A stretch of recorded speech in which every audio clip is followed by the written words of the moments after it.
Buat makan harus nyari makanan sendirian, mancing. Tapi nggak pernah dapet ya.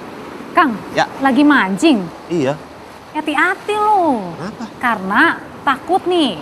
Kalau misalnya mancing sembarangan, itu takutnya punya orang, lahan orang gitu loh. Ah ini kan tapi kan laut. Ya, tapi kan takut. Sekarang lagi zaman pagar-pageran. Oh. Gitu. Tapi Takutnya ini kan lahan milik orang nanti udah siap belum? Nanti ini lagi. Punya sertifikat nggak tapi ini di sini? ya punya lah, tapi ini mah kan laut bebas gitu nih. Bukannya nggak apa-apa ya? Iya, cuman kan sekarang katanya ada sertifikat, ada HGB-nya, Harus. ada SHM-nya. Jadi mana SHM-nya nih? Bentar.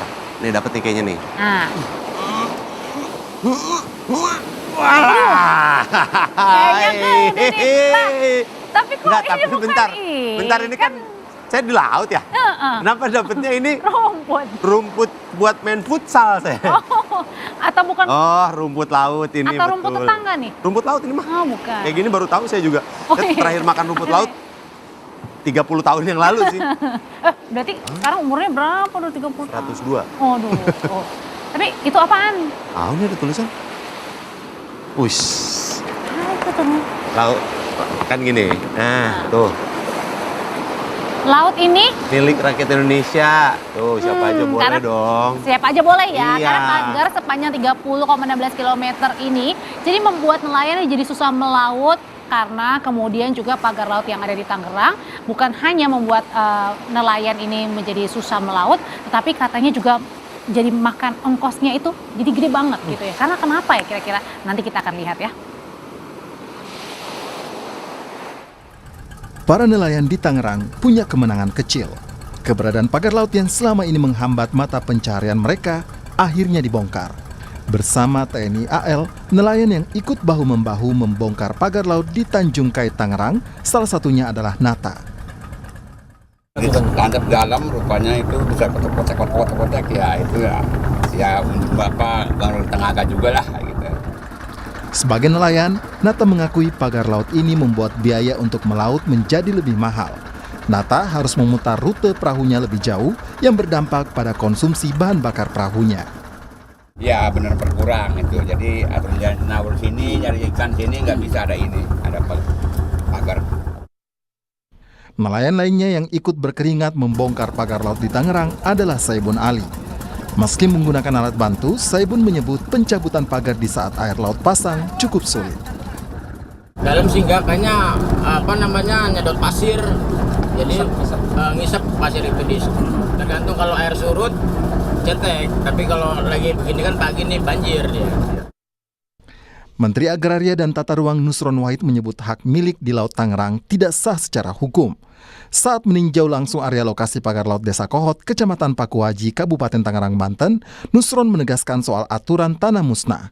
Nusron sempat berdebat dengan lurah setempat lantaran menyebut dahulunya titik pagar laut adalah empang. Tadi di sono saya berdebat sama Pak Lurah. Pak Lurah ngotot bahwa itu dulunya empang. Karena udah nggak ada tanahnya, saya nggak mau debat soal masalah garis pantai apa nggak mau itu dulu. Itu toh kalau dulunya empang, kalau yang di sono tadi karena udah nggak ada fisiknya, maka itu masuk kategori tanah musnah. Apa itu yang jelas hari ini adalah kalau sekitar 50-an ada kali. Tidak hanya lurah Desa Kohot. Jadi nelayan tuh sekarang ini susah ya, terutama karena nelayan yang kemudian sehari-harinya mencari ikan di tengah-tengah pagar bambu begitu yang dipasang di Tangerang, Banten. Mereka harus memutar jarak jauh untuk bisa menangkap ikan. Ya betul, belum lagi kalau misalnya perahunya nyangkut. Terus juga kalau misalnya bambunya nggak kecabut sempurna, itu kan masih ada sisa-sisanya ya, nancep di dasar lautan. Wah, iya juga. Jadinya keganggu ya. Oke, keganggu banget. Nah, oleh karena itu kita akan dengar langsung ya, Kang, ceritanya dari salah satu nelayan di Tanjung Kait Tangerang. Sudah ada bersama saya di sebelah, sudah ada Mas Muhammad Sambas. Malam, Mas Sambas. Malam. Ya, ada juga di sebelahnya Kang Dika. Ini adalah Sekretaris Jenderal Koalisi Rakyat untuk Keadilan Perikanan atau Kiara. Ada Mbak Susan. Malam, Mbak Susan. Malam semuanya. Kita ngobrol sama Mas Sambas dulu nih, Mas. Ya. Ya, Mas. Siap nih. Ini jadi Mas Sambas tuh waktu itu sempet ikut ngebongkar waktu itu. Sempet saya Bongkar rumah katanya ya. Wah, pagar bambu. Masalah itu gimana tuh, Mas? Itu, Mas. Lumayan sulit. Iya, karena kedalamannya itu nggak bisa sendiri kita cabut. Karena saking berat dan panjang gitu ya. Dalamnya itu Kedalamannya. dari tanah itu tancap ke bawah itu sekisaran ada yang 70 cm, 100 ya kan, 1 meter lah. Itu kan nggak bisa kita tancap sendiri, cabut sendiri, harus berdua, bertiga, kadang-kadang pakai alat juga. Nah itu berarti kalau dipikirin kayak gitu, nancepinnya juga bukan orang sembarang nancep gitu aja ya Mas ya? Kalau yang nancep itu apa ya? Setahu saya itu dari bibir pantai melihat kegiatan mereka itu ya manual kadang-kadang, cuma rame dia pakai ada nggak mungkin 2 orang 3 orang, Ya. banyak lah Iya, di iya. situ. Berarti udah lumayan lama ada di situ ya si bambunya. Kalau untuk masalah di wilayah Desa Tanjung Anom ya, Kecamatan Maok, khususnya nelayan Tanjung Kait di pesisir pantai itu kurang lebih sepengetahuan saya itu jalan 5 bulan lah. Oh, Dari udah ada bulan pagernya. 10 sampai sekarang. Oke. Oke. Tapi kalau misalnya berarti dari bulan 10 sampai dengan sekarang mungkin kurang lebih 5 sampai 6 bulan. Ya, 4 bulanan ya. Kalau untuk Mas Sambas sendiri ini paling ganggunya tuh segimana? Ya karena mengganggu aja Bu. Ketika kita keluar dari dermaga lah, pelabuhan, Ya. ketika kita mau melaut ya itu kita harus muter ya kan. Apalagi kalau posisi kita lari ke arah timur ya kan, yang riskan itu ketika kita pas balik ada angin kencang dan hujan ya kan, otomatis kan kita rawan masuk ke tempat pelabuhan. Pagar, oke. Jadi emang biasanya itu adalah berapa lama biasa jarak kalau tidak ada pagar tadinya? Kalau biasanya ya dari bahan bakar lah. Kita biasanya nelayan itu melaut itu paling bawa solar 3 liter. Setelah ada pagar ini kita nggak berani bawa solar bahan bakar kan. Banyak. Iya sedikit. Harus banyak, Iya harus minimal ada cadangan 5 liter 4 liter. Jadi biasanya berapa tuh kalau beli 3 liter jadi 5 liter berapa tuh? Ya selisihnya harus nambah 2 liter. Sedangkan Biasanya berapa misalnya Mas? Beli 3 liter harganya 100 atau 10.000 ya per liter. 10.000 berarti 30.000 jadi harus siap sekitar 50. 50.000 40.000. sehari. Oke. Kalau, nah itu berbanding sama tangkepannya nggak Mas? Hasilnya ya? Hasilnya. Dengan pengeluaran Hasilnya, yang didapat Nih, gitu. keluarin 50 Mas. Heeh. Nelayan Nangkapnya di Tanjung Kait itu pendapatannya paling 100 100. ribu. Bersih apa kotor? Itu bersih, itu betul. Masih kotor. Itu masih kotor. Iya, Itu ya. berarti dicuci dulu kan? Mas, ya? Pakai rinse. Bukan. Kan ya? Jadi 100 itu kotor. Jadi kalau misalnya setelah dipotong-potong, Mas Sambasnya dapat berapa jadinya? 60 itu kan dipotong biaya solar, bahan bakar ya kan, belum Bawa pulang berapa deh yang ke laut itu kan kita kan namanya lelaki mayoritas kan udah pasti rokok ya kan. Iya. ya. Dari mana ya kan sisa dari mana uang yang harus dibagi-bagi, maksudnya kan dari yang 100.000 itu misalkan 60.000. Udah tinggal 40. Tinggal 40.000. Belum makan. Makan. Makan. Oke. Belum kalau ada yang lain-lain Iya. habis nggak bawa pulang dong sama aja. Betul. Oke. Dan itu mempengaruhi juga ya si pagar laut itu Mempengaruhi juga ya. susah ya. Benar. Oh, Oke. Nah, kalau untuk Mbak Susan itu sendiri, kan tadi ngelihat Mas Sambas juga ada terdampak secara ekonomi juga. Karena memang sebegitu berpengaruhnya. Ada pagar Pagar laut laut. itu tuh di situ Iya. dengan akhirnya. Ya, sudah pasti berpengaruh gitu ya. Karena pun tidak ada pagar, sebenarnya hari ini tuh kita mengalami banyak hal di pesisir dan pulau-pulau kecil gitu. Jadi bukan hanya tadi yang dipagar, tapi juga ada hal di mana kita semakin sulit untuk mendapatkan ikan ataupun kepiting kalau Mas Sambas nangkap kepiting dan rajungan. Itu juga jadi hal yang dihadapi oleh nelayan. Selain juga dampak dari krisis iklim gitu, ombak yang semakin tinggi, kemudian perairan yang semakin hangat gitu. Jadi mereka itu otomatis melautnya semakin ke tengah gitu. Ditambah kan sebenarnya kalau lihat dari ceritanya Mas Sambas, kemungkinan terbesar adalah ketika pagar itu terbangun, ada kemungkinan ekosistem pesisirnya itu juga berubah. Berpengaruh jadinya. Berpengaruh pasti. Karena kan tadi diceritakan masangnya ya, Iya, itu bukan masangnya. ditanam, Iya, bukan dalam tumbuhan sekali. ya. ditanamnya itu lumayan dalam, Dalam. gitu. Artinya memang ada aktivitas manusia yang kemudian kasarnya mengacak-ngacak gitu ya. Belum lagi kalau dari temuan kami sebenarnya ada eksavator atau beko. Nah itu yang sebenarnya bikin kami bingung. Ini kan dalam ya Mas Ambas ya? Dalam. Kalau memang manusia yang menancapkan mungkin gitu, tapi kalau di beberapa daerah kami nemuin eksavator tuh atau beko gitu. Entah itu untuk membawa bambunya atau memang itu untuk memadatkan bambu itu untuk lebih ke dalam lagi gitu. Otomatis yang di dalam pun misalnya entah hewan atau tumbuhan Iya, itu pasti karang yang masih di berdampak. dalam pasti terdampak dan rusak. Pasti rusak gitu. Jadi itu yang menjadi tantangan gitu, karena kalau kemudian ekosistemnya rusak, itulah kenapa Mas Ambas menjerit susah dapat ikan sama rajungan. Gitu. Iya. Mas Ambas, tapi waktu kan Mas Ambas tadi bilang Oktober ya kurang lebih ya, Iya, kurang bulan 10 begitu.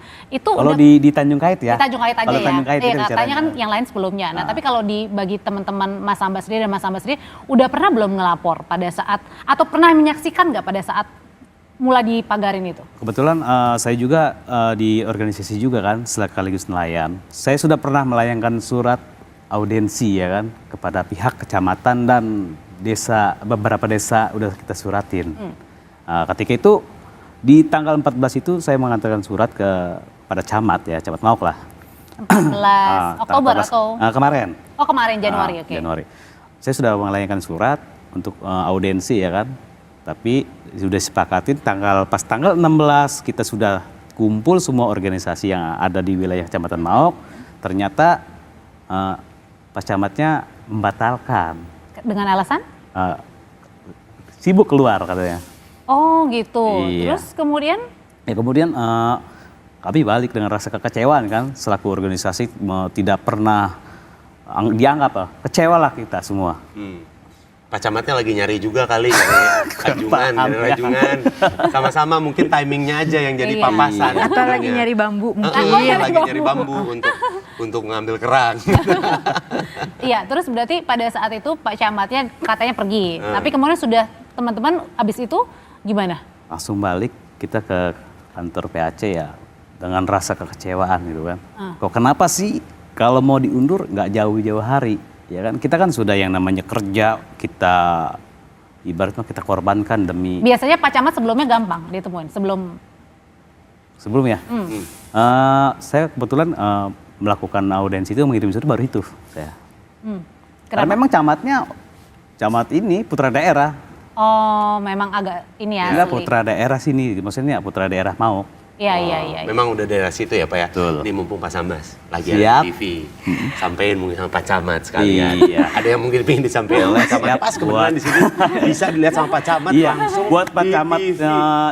Khalid Mawardi, coba sigap ketika adanya organisasi Atau maupun warga. masyarakat dan pemuda, ya kan, ketika minta penjelasan atau